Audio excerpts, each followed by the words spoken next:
Hello, Brother Sewing and Crafting family. Angela Wolf here, Brother Ambassador. And guess what? It is week 2 for our amazing quilt along. If this is the first time you're logging in, don't worry, because you can go back and get the pattern and watch video number 1 where Wendy showed you how to cut the fabric, prep your fabric, and get a look at this beautiful quilt. So pop in, say hi. We are streaming on Brother Sewing and Crafting YouTube and Facebook pages. And you know what? We're live in the chat today, but even if you're watching the replay, leave your questions because this is a great tutorial. So let's welcome Wendy. Everybody give her a warm welcome. Wendy Chow, how are you? Good. How are you, Angela? I'm doing fabulous. I absolutely, first of all, I love the name of the quilt and I love the quilt. It's beautiful. You always come up with something amazing. I'm actually covering it right now, so I should move my body slightly. But yes, this is this year's quilt along. This is actually our third one that we've been doing for the last 3 years. So this time around with Midnight Medallion, it's kind of says it in the name. Firstly, medallion being it's a medallion styled quilt, so there's this sort of central, hopefully you kind of see it, there's like more of like a centralized design in the middle, and then what it does is gradually kind of builds out from that central design and then kind of creates a sort of a border wrapping around it. It's, I guess, kind of like a modern take on a medallion quilt, and obviously midnight just comes from all the starry bits, and again, we're just kind of exploring some of the classic kind of quilt blocks that you may have seen on some designs like the Friendship Star quilt block or the Sawtooth Star, and lots and lots of flying geese, which we will be covering in the next week. But this week we are going to be focusing on the Friendship Star quilt block, which I will actually show you. I've made a sample as well here. So then that way you can kind of get a better look at it. Yes. I mean, maybe I'll pick up the other one because it's probably got a better contrasting. I love those colors. Those are brighter than your one. Oh my gosh, those are my favorite. Yes. So I like, if you don't know me yet, I do like warm colors, and yellow, white, and pink are my favorite color combinations, but this is my favorite one. This is another favorite color combination of mine, and it may actually quite look familiar too, because that is actually this color combination that we're working on together is actually the same one that you see on the cover page and throughout the quilt pattern, which is available for download for free from my website. So if you are, like what Angela mentioned, if you're joining now or you're just hearing about it, you can find more information about this 6-week quilt along. We started last week, but if you are joining later, it's okay. You can join at any pace.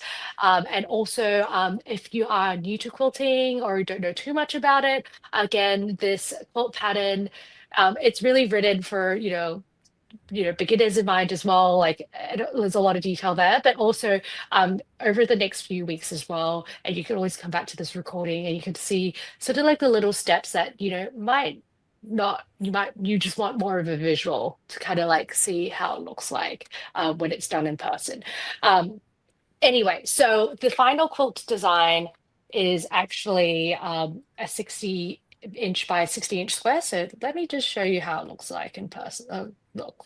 How it looks like, and you can kind of then sort of visualize the colors that we're working with as well. If you have not seen the pattern yet, hopefully you can kind of see it. There's a bit of sunlight coming into my apartment, so it might be a bit glary, but hopefully you can see it. Beautiful. Yeah. So today we are going to be focusing on the Friendship Star quilt blocks, and more so specifically in terms of trimming the split quarter square triangles. Bit of a mouthful, but so basically it's these squares here, as you can kind of see, these squares, and it's kind of split. So you can see there's a big, large triangle here, and then there's 2 little triangles here. So what we're going to be working on today is making those blocks, these little blocks here, and then trimming it. And then once you've kind of got that trimmed up, you kind of get the idea, and you can always just stitch that all up together. So I love it. I love it. So drop your questions below. We are live in the chat today. Don't forget. So I'm going to let Wendy take it away. But if there's a link below how to get to her quilt, and there's also a link in the description, so you don't want to miss those. And wait, one thing you left out, Wendy, is Oh not yeah. your patterns great for beginners, but during these live tutorials, you show everything. So you could be a very, very beginner sewer, and you will be able to make this quilt when you're finished because you do a great job explaining. Oh, thanks. And if you have any questions, as always, like you can always just drop it in the comments box and someone will get back to you, or someone from Brother will ask me, and then yeah, you get the idea. We get the idea. Perfect. You managed to get a hold of me somehow. And you can always find me on Instagram as well, and you can DM me. I'm at the.weekendquilter as well. So but yes, let's get to work. Sounds So good. last week, if you joined me, we were busy gathering, preparing, and cutting into the fabrics. So this is my beautiful tray of all prepared cut fabrics, and I've labeled them already. So we're going to be making the fourth block of these friendship star quilt blocks. And if you are following along with the pattern, it looks like this. So we'll be referring to page 5 of the quilt pattern. So hopefully you got a pretty good view of that, right, Angela?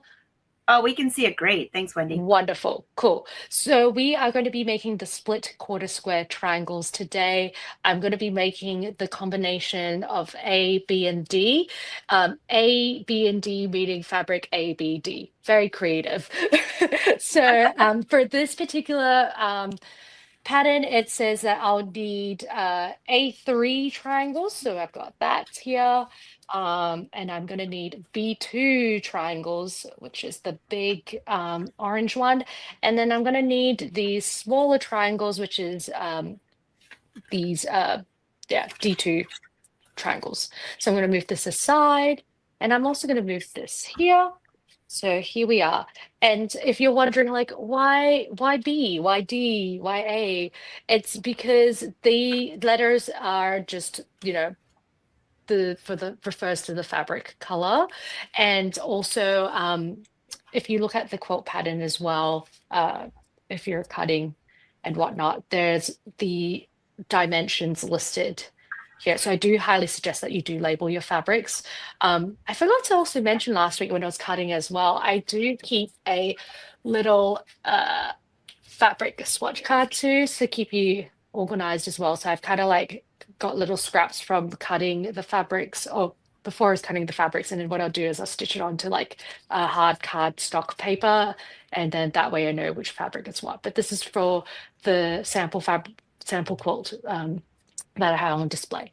Anyway, so we are going to do step 1 to create the split quarter square triangles.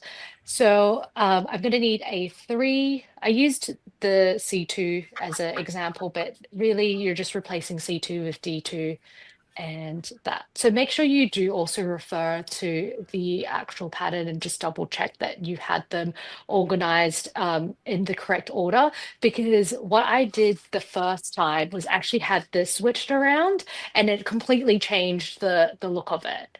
And if you could see, that kind of alters it. So make sure, and if you're comparing it with the pattern, it's wrong. So make sure you have the pieces in the correct order and is shown in the pattern, because otherwise you're going to be unpicking, which is really annoying. So I'm going to remove these pins here. And today I'm going to be sewing on my Brother BQ3100. It's the top of the line machine from the Quilt Club series, which I love a lot. I've had it, I think, since 2021, and it hasn't failed me yet, and I love it so much. So I'm gonna just move my camera that's on my desk just slightly so you get a better view of the machine. Here we go. Hello, machine. Okay, We can see it great. wonderful. So one of the things that I love about this machine, so by default, when I turn it on, the needle position is always in the center. This machine is really built for quilters, really in mind, because on the menu here, and if you have the BQ3100, it's 1-29. And what it does, it actually automatically moves the needle so that it's actually a 1/4 inch away from the presser foot. And this is like the default presser foot, which is the J foot. And yeah, it just kind of lines up.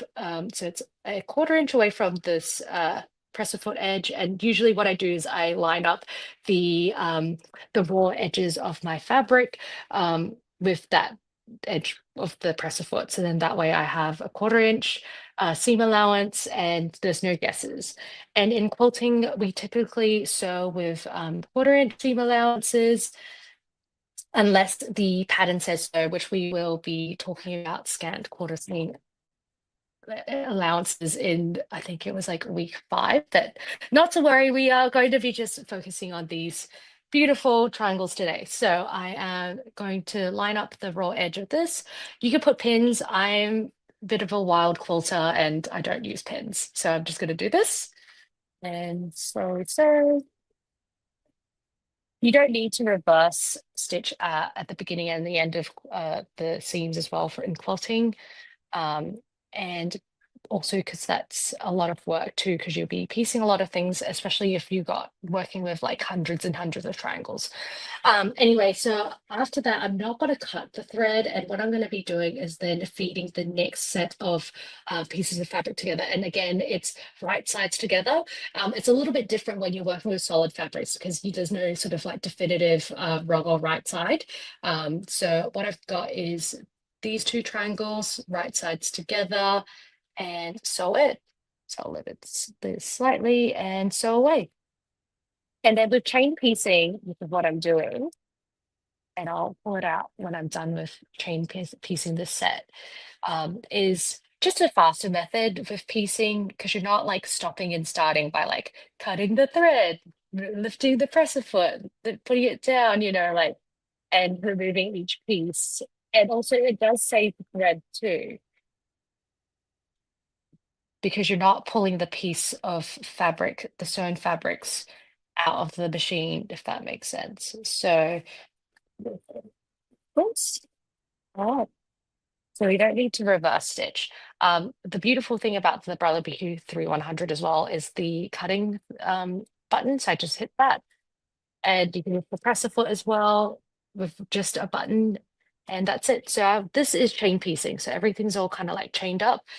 So then what I'll do is use the thread cutter on the side of the machine and cut and cut. And the nice thing as well, it doesn't leave a really long tail as well. So then that way, yeah, you don't have to go back and cut all your threads. And the nice thing again as well with the Brother BQ3100 is with the cutting option or the cutting function there, it doesn't leave a long tail as well. Unlike with my very first Brother machine, which dates back, I don't know, maybe like 20 plus years, which is my mom's machine actually, it doesn't have that function. So I used to like pull all the threads and then cut, pull the threads and cut, and I would waste so much thread. Anyway, so I've done this first seam. I am now going to just put the machine slightly, and then I'm just going to press those flat and then move on to the next part of it. Let me just get the smaller pressing mat. Angela, I know that last week we talked about like if you used the wool pressing mats in your sewing room, do you have more than one size kind of I pressing mat? I do have more than one size because you never know what size you need. And sometimes I do a lot of embroidery and you want a smaller pressing mat so I can get that hoop on there. So I Ooh. like both. What's your favorite size? I like the small size, definitely like for tasks like this, because I still have a little, it's big enough to actually just sort of fit my desk here, as you can kind of see, the edge of my desk. And I could still have my sewing machine. The problem with living in New York is there's not that much room. So having that small pressing mat is a great option. And also right now I'm just pressing to the one side. So. and you press instead of actually going like a back and forth motion, because these triangles are actually cut on the bias. So if you actually are like vigorously ironing as if you're ironing a business shirt, you're going to stretch the fabric. And so always press instead of iron, if that makes sense. Okay, so By I've the way, done that's these. super great tip, Wendy. I was giggling because that just sounded so funny. If you're like really pressing, don't use your muscles. Just press. Just Just press. Okay, that's a pretty good pun, by the way. Like, you're pressing, your weights. We're turning into a workout. We're turning into a workout video now. Okay, back on task. So I've done all these, and I've pressed it, and I pressed it to the dark side, so then that way you don't see the seams on the lighter side of the fabric.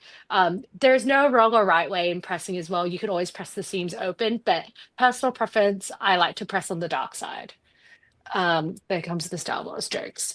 Okay, so now I'm going to stitch these two together, and it's right sides together. So there's right side, there's no definitive side, but here we go, like that.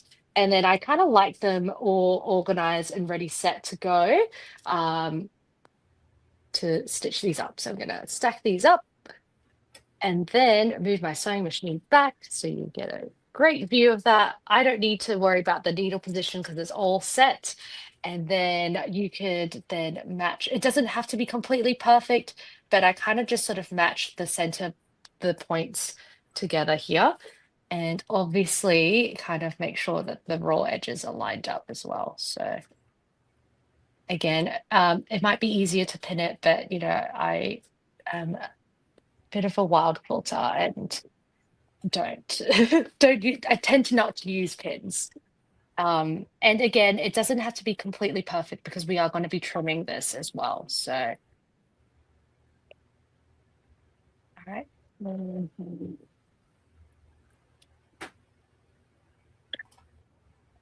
And just be careful when you are sewing these triangles because they are cut on the bias, so they're just a little bit more stretchy. So just be careful not to try and stretch the fabric as you're sewing.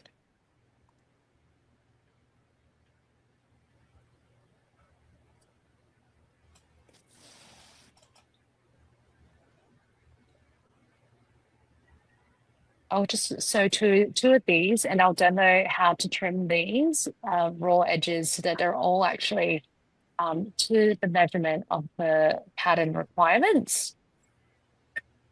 All right, so I'm just going to cut this. And then I chain piece this, so I'm just going to remove this on the edge. All right, move this slightly, and then I'm just going to get my iron back here and press. I know it's really tempting to go back and forth on it, but pressing helps. All right, so I'm going to press this to the dark side. There we go. So we have done this, but you can kind of see all those dog ears. And again, we're going to trim them to the right size. So it doesn't have to be completely perfect because you're going to be doing the hard work here. All right, so press that. Move this to the side. I'm going to turn off my iron.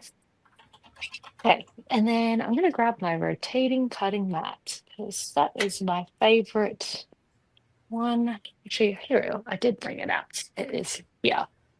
Hello. I might move my camera just ever so slightly so you have a better bird's eye view of what we're working with. Hang on a second. Might lift this slightly higher. Get a better view. Okay. looking good. While you're moving that, I'm just going to remind everyone that we are live in the chat today. So while she's getting that camera set up, we're live in the chat today. So leave your comments and questions because we will answer them. So back to you. Great. So I've got my beautiful split quarter triangle, and I shall bring up the pattern here just to show you where we're up to now. That way you're not lost. Hang on. Here we go. So we have just done step one. We've made 4 of these. Technically, we made 2 of them, but for the purpose of the demonstration, I've just done 2. And what we then do is we will then trim it to size. So what we'll do is we'll grab this. This is so embarrassing. I think I just realized I didn't tell you guys to trim it. Okay, I have to update the pattern. I am going to send an update on this pattern. But basically what we'll then do is we've got to trim this to size. So I've got my ruler here. And so the final size that we've got to trim this down to is 4.5 inches by 4.5 inches. And then to find the central point of that, this is the central point of um, the quarter square triangle, the split quarter square triangle. And then because we know the dimensions, the final dimensions is 4.5 inches. And so then that way, you divide that by 2, which is 2.25 inches. So I find the 2.25 inches mark on the ruler here, and I match that so that so that's 2.25 here, 2.25 here, and so that where that point meets, that needs to be in the center of that block. And then I need to then sort of twist the ruler slightly. So then that way the diagonal line here is matched up with this sort of diagonal seam that's running through the block. So just gonna twist it ever so slightly and then grab my ruler. And you can also make sure that before you cut it, that the fabric, the split quarter square triangle is actually what was it? It fits within the 4.5 inches square, which is in here. Because again, you want to make sure that you end up with 4.5 inches by 4.5 inches. So I'm going to get my ruler and my rotary cutter. And then so you apply pressure with your non-dominant hand. I'm a right-handed person, so I have my left hand here. Apply some pressure. I like to do this standing up, but for the purpose of the video, I'm just going to be sitting down. And then I cut the right edge here and then the top edge. I'm just going to do it again. My blade is just slightly blunt, so but if you have a sharp blade, you should be able to do that in one swoop. Anyway, so I'm going to rotate it now and then repeat the same thing. But this time around, we've done all the hard work. So really, I'm just going to use the straight edge here on the left and at the bottom, and then match that with the 4.5 inch measurement on the bottom and on the left, and then cut away.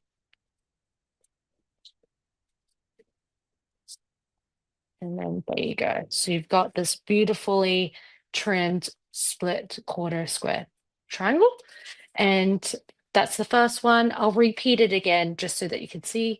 And yeah, so I've got this all nicely pressed. It's all set. So again, we know that the final, what was it? We want to get a 4.5 inch square, split quarter square triangle. It's always a mouthful with this one.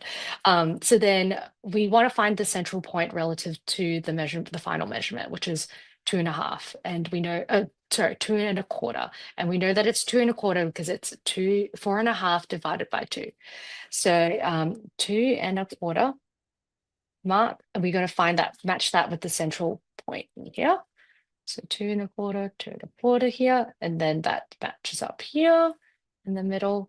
And then I'm just going to like slightly make sure that the ruler, the diagonal guideline here, that's a 45-degree. It's lined up with the seam that's cutting across the middle here.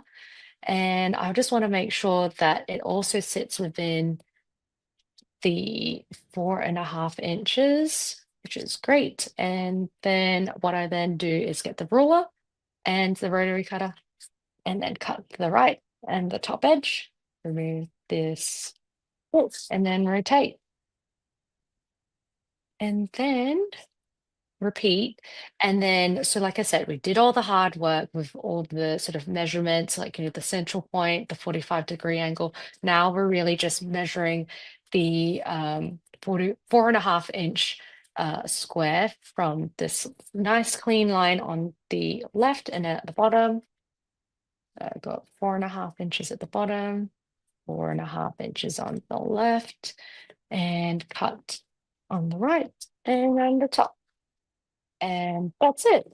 So that's really how you then trim up these split quarter square triangles. And you got to do the other two here, and then you just sort of piece together all the other um, blocks, squares to it. So then it will end up looking like this, for example.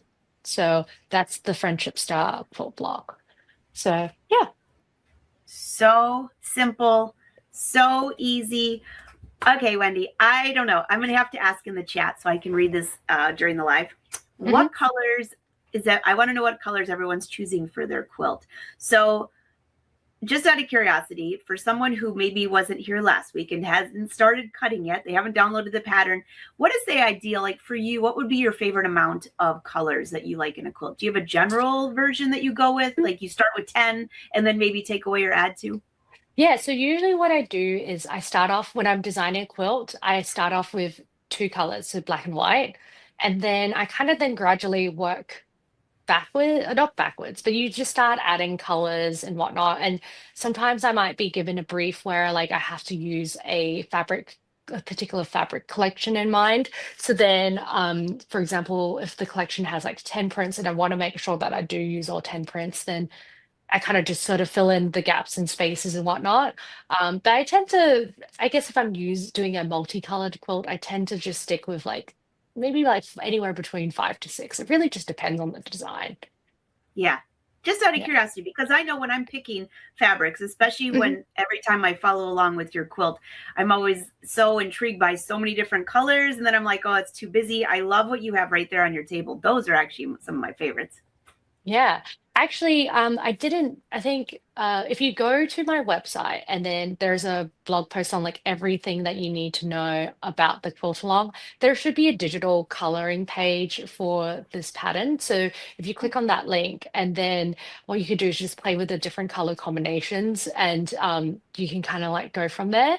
I also forgot to mention too, and I should have mentioned that for last week because that seemed a lot more relevant, but if you're jumping on board now, or if you're making this quilt another time, or like another quilt, another version of this quilt, towards the very end of the quilt pattern, first of all, on page 17, I actually have a coloring page where you can print out and you can just color in Oh, you could color in. So you could kind of like test it out before you actually buy the fabrics or gather the fabrics from your own stash. But again, having that link, the digital coloring page that's on my website for the everything that you need to know blog post, that actually helps out a lot because you could just click, change the colors like instantly, and then you can randomize the colors as well, which is how I kind of a lot of the times come about with these different unique color combinations is just simply just hitting like the color randomizer and changing the colors up and you know hoping that you'll find something that you like. And sometimes when you randomize it and you're like, okay, like this is pretty close, so then you just like switch maybe one or two colors out. And you know it's a really fun way to play with color but also with different designs too, because color can really completely change the whole overlook and design of the or feel or whatever. The other thing that is quite useful too is, and again, it's also available on the All You Need to Know blog post. But if you have downloaded the pattern as well, on page 19 and 20, I do provide color inspiration. So then, depending on how you're feeling, I tend to obviously put all the colors that I do, color combinations that I do like, but also some color combinations that are kind of different. I always like to go for like, maybe a darker moody or like, bright, happy kind of colors. So at the back here, if you are kind of curious and wondering like what color combinations or what fabrics colors I use, they're all at the very back. So I provided the fabric colors that I use for the sample that we're making or following along. But there's like color combination number 2, and then there's color combination number 3 and 4. So there's pretty fun ones at the very back. And the I'm actually a I also design fabric, so I work with art gallery fabric. So the colors that I suggested are like from the solids line. So um, not, I guess, yeah. So yeah, yeah, That's wonderful. I love how you have those in the end, though, because yeah, if you ask 10 people, some people are love the red, some people love the blues, and as you yeah. mentioned, when you piece these together, it really changes the whole quilt. And by the way, the one behind you is still absolutely beautiful. Yeah, and actually, fun fact. So, if you didn't join, actually, yeah, I don't think I mentioned it, but but yeah, like some of the prints that I used, in this pad, the sample behind me are actually some fabrics that I designed as well. So, yeah. Oh, you did not mention that, I so didn't that's good mention to that. Oh, know. yeah. So Yeah, so that's some of the prints. if they Yeah. want to find those fabrics. I know a lot of brother dealers carry this fabric. Can they find Yeah. links on your website or to the names of what they are? Yes, so I do have a blog post about the fabric collection. It's actually a collaborative fabric collection with four other designers as well. And this is actually our debut fabric collection. So on that blog post, it tells you about the blog post, who designed, which prints were designed by who, and then also just like a list of all the retailers that stock it. So yeah, That's that's wonderful. You did not mention that, and that's good to yes, know. So fun surprise. even if you bought some fabric and you want to do another one, now you can follow exactly along with Yeah. what you have there. Exactly. And the pattern's free, so like you could use it like over and over and over and over again for like your friends and your family and whatnot. So yeah. That's awesome. So Wendy, next week, everyone mark your calendar. Next Thursday will be part 3 of this sew along, noon Eastern. You can always watch the replay. What's coming up next week? Yeah, so next week we are doing the bulk of the work. It's a lot of work. So we're going to be making nearly 200 flying geese units. It sounds wild. I 200? know it sounds, yeah, I know it sounds really overwhelming, but guys, I'm going to be showing you a few really speedy tips and tricks to make that process faster for you guys. And those flying geese units, I'm just going to step back a little bit and I'll show you. So the flying geese units are kind of really the basis for the border as well as so these are the borders. You can kind of, whoops, hello. Oh, These are yeah. the borders. And then you can kind of see that they're little like, rectangular, like a triangle. So there's like that rectangular triangle thing is flying geese units. So there's a lot of them to make up the borders, right? And then we also got a lot of those as well for the sawtooth stars. So we're going to be making a lot of those next week, but they will then be used to create the blocks for weeks 4 and 5.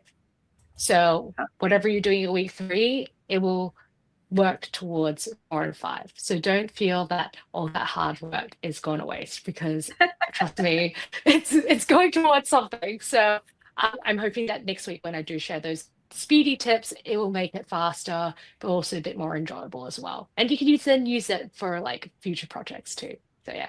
I love it. I love it. Everybody, leave your comments below. If you have questions about anything, leave it there because Brother Social will get a hold of Wendy if they can't answer it themselves. And I cannot wait till next week, Wendy. Cool. All right. See ya. All right. Till next time, everyone. Happy Bye. sewing.